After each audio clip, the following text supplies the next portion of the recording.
Kalau COVID ini sepertinya tidak hanya ke satu skup pasien ya, tapi semua bisa terkena. Bahkan untuk anak-anak pun vaksinasi ini dilakukan dengan skala prioritas dan bertahap ya, karena mungkin kenapa itu diprogram dan semakin menjadi urgen kewajiban karena angka coronavirus disease ini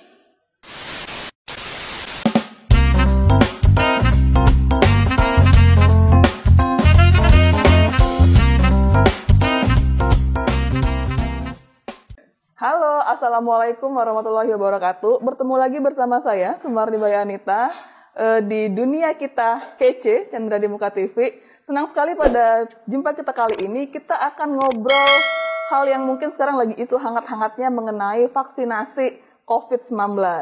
Nah, hari ini saya mau berbicara langsung dengan salah seorang dokter jantung ini ya. Oke. Yang suka sakit jantung ya. Tapi kalau mahasiswa kebanyakan sakit kanker gitu ya. Kantong kering. Nah, kita akan langsung bertemu dengan Dr. Indah Puspita. Boleh tahu Bu Indah nama lengkapnya? Biar langsung kenalan juga sama para audiens Chandra di Muka TV. Oke.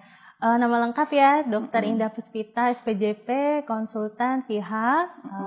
Mungkin langsung saja, mungkin saya adalah staf di Rumah Sakit Muhammad Husin Palembang, kelompok staf medik, kardiologi, dan kedokteran vaskuler. Saya khususnya di bagian ekokardiografi. Oke, jadi ini siang-siang begini udah nggak terlalu sibuk di kerjaannya sebagai dokter jantung nih Bu? Alhamdulillah ada waktu ya untuk kita berbincang bareng. Alhamdulillah ya. Oke, jadi di Rumah Sakit Umum sendiri udah lama gitu ya? Sejak tahun berapa Bu jadi Dari dokter? tahun 2009.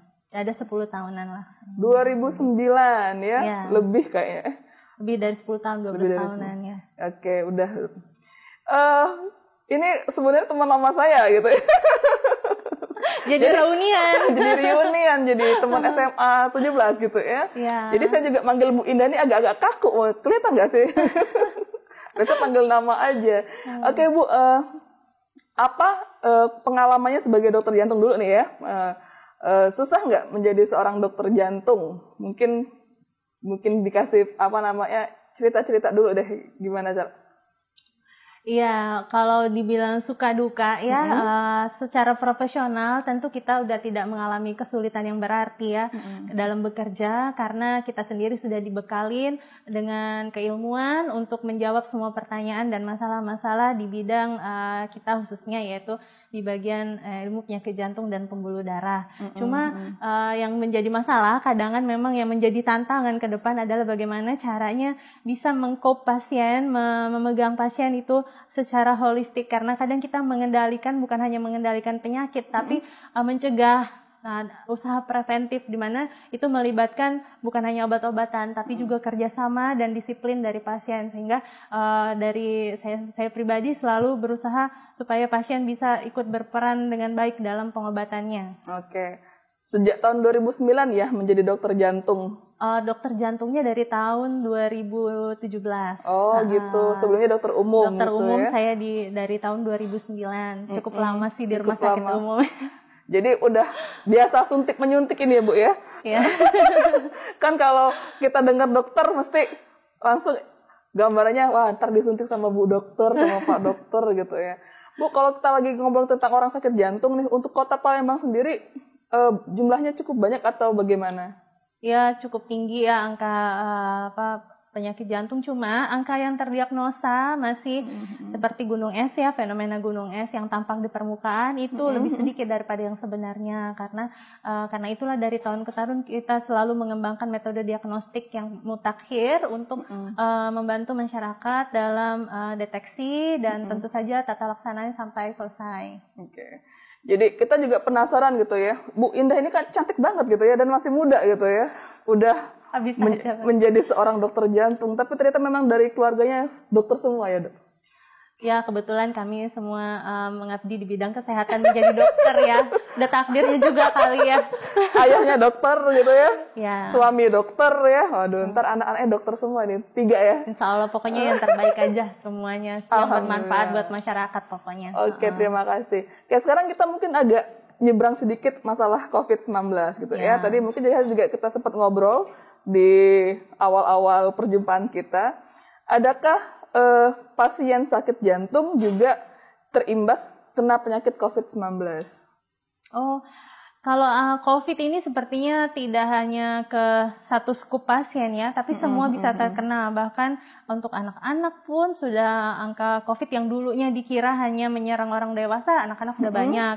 Dan untuk apalagi untuk orang dengan penyakit jantung sangat tidak menutup kemungkinan untuk menderita COVID.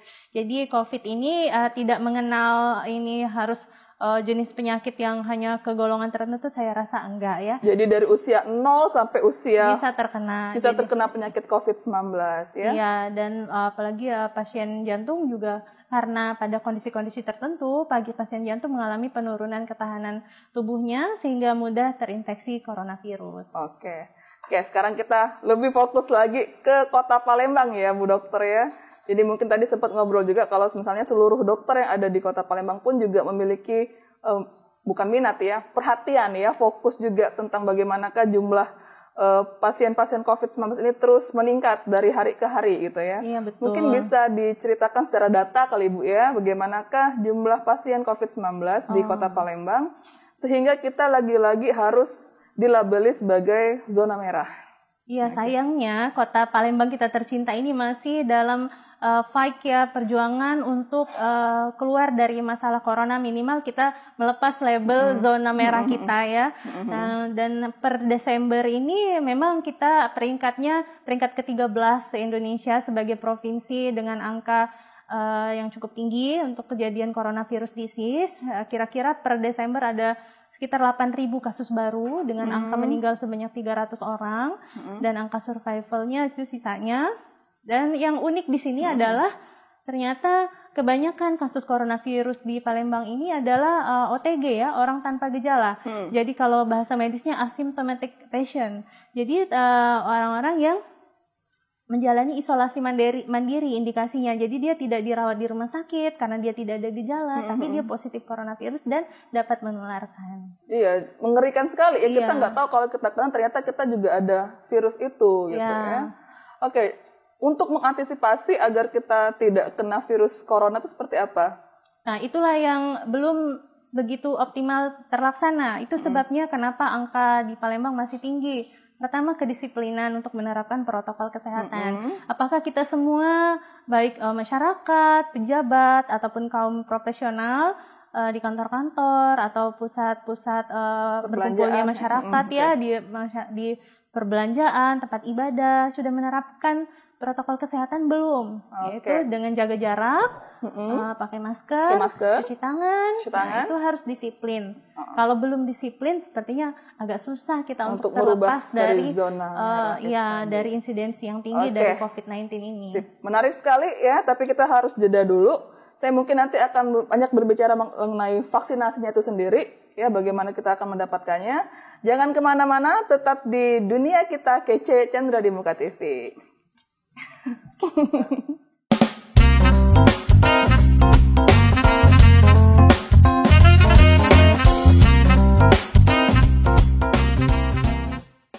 Halo, ketemu lagi dan kita sekarang masuk di segmen yang kedua, masih bersama Dr. Indah Puspita ya. Kita akan ngobrol lebih banyak lagi tentang bagaimanakah vaksinasi di Kota Palembang urgent atau tidak. Oke.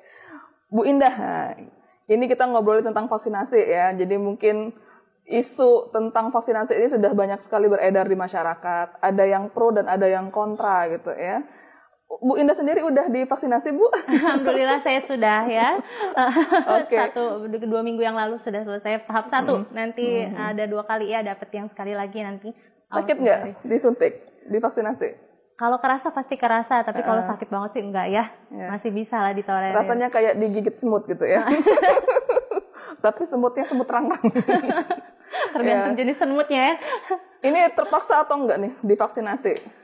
Oh enggak sih, malahan saya memang secara pribadi saya memilih untuk divaksin ya. Mungkin yang itu yang akan saya share juga ya. Bagaimana sih kita menyikapi vaksinasi ini, baiknya terpaksa atau kalaupun sukarela, tentu saya rasa mengharapkan alasan ya kenapa kita harus sukarela divaksin nih ceritanya. Jadi kalau Bu Indah sendiri kan sekarang sebagai dokter gitu ya, jadinya sudah mendapatkan kesempatan untuk vaksinasi. Untuk kita-kita nih yang dosen, yang mahasiswa, kapan kira-kira bisa untuk mendapatkan juga? Mudah-mudahan segera ya, karena memang proses vaksinasi ini dilakukan dengan skala prioritas dan bertahap ya. Karena mungkin resiko ya tenaga medis ini, tenaga kesehatan yang paparannya cukup tinggi karena merawat pasien-pasien COVID sehingga sudah dibekalin duluan dengan vaksinasi. Tapi nanti segera untuk semua lapisan masyarakat. Oke. Sekarang saya mau tanya, vaksin yang diberikan oleh pemerintah ke kita kan namanya Sinovac ya? Ya. Dari Cina ya? Ya, yang sekarang Sinovac. Sinovac.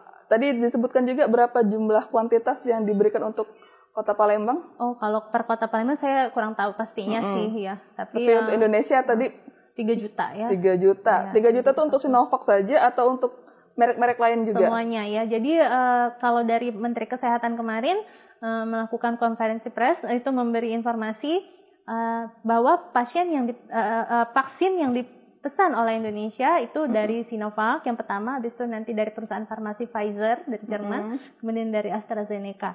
Jadi pemerintah sudah berusaha nih mengambil atau memesan vaksin dengan jumlah yang cukup. Oke. Kira-kira 80% ya. Jadi ada 3 merek vaksin ya. Dari 3 itu semuanya memiliki kualitas yang sama atau beda-beda?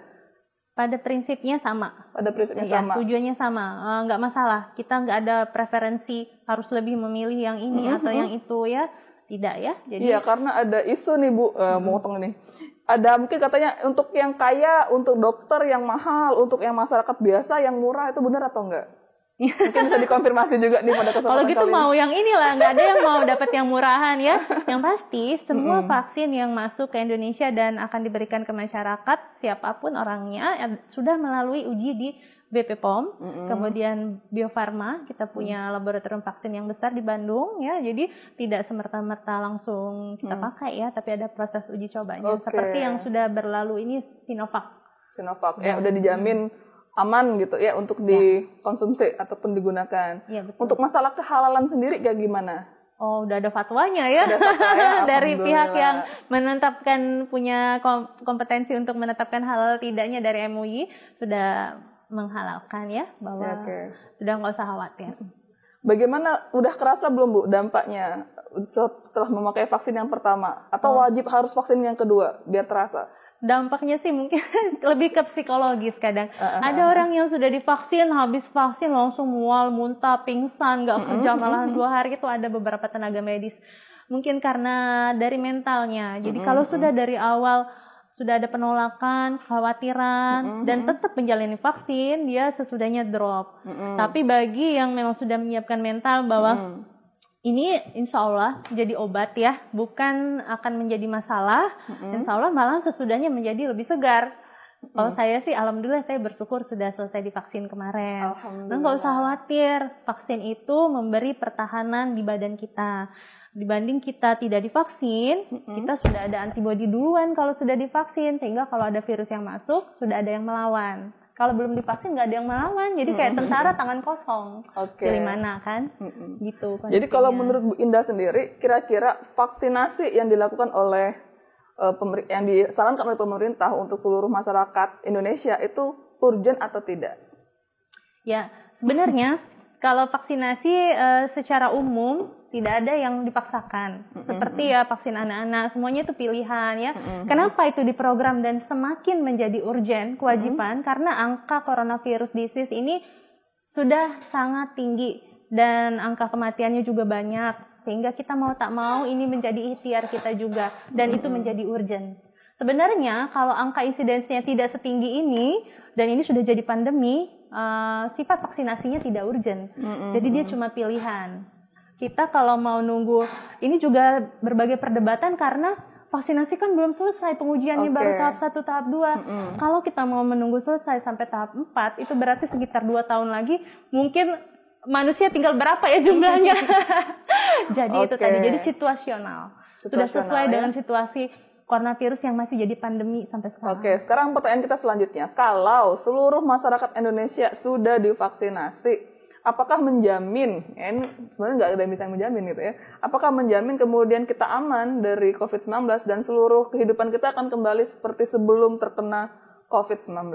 Ya. Kira-kira nih dari sudut pandang seorang dokter seperti apa? Jadi yang kita harapkan dari vaksinasi itu adalah efikasi. Jadi efikasi 50% aja dari suatu vaksin itu sudah nilai yang sangat baik. Artinya keberhasilannya 50% aja udah cukup kita. Kita tidak mengharapkan 100% baru kita jalan. Efikasinya ya, artinya tingkat manfaatnya. Jadi apakah menjamin atau tidak ya kita tidak punya jaminan 100%, tapi kita tahu bahwa dengan efikasi begitu bisa harapannya pertama angka infeksinya tidak naik lagi. Yang kedua kalaupun terinfeksi tidak fatal. Jadi kita ingin menurunkan angka mortalitas atau kematian akibat coronavirus. Ya. Diingat ya. Dan tidak berbahaya. Jadi kalau memang berbahaya, misalnya menyebabkan kematian atau masalah setelah divaksin, itu judulnya berbahaya ya. Ketakutan mungkin karena itu, takutnya nanti berbahaya. Dan itu tidak benar. Vaksin itu tidak berbahaya. Vaksin tidak berbahaya. Cuma efikasinya paling buruk-buruknya jadi efeknya nggak ngefek, dia tetap terinfeksi kok.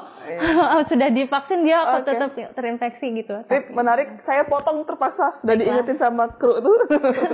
Kita akan jeda lagi ya. Nanti kita akan sambung di segmen berikutnya. Tetap di Dunia Kita Kece.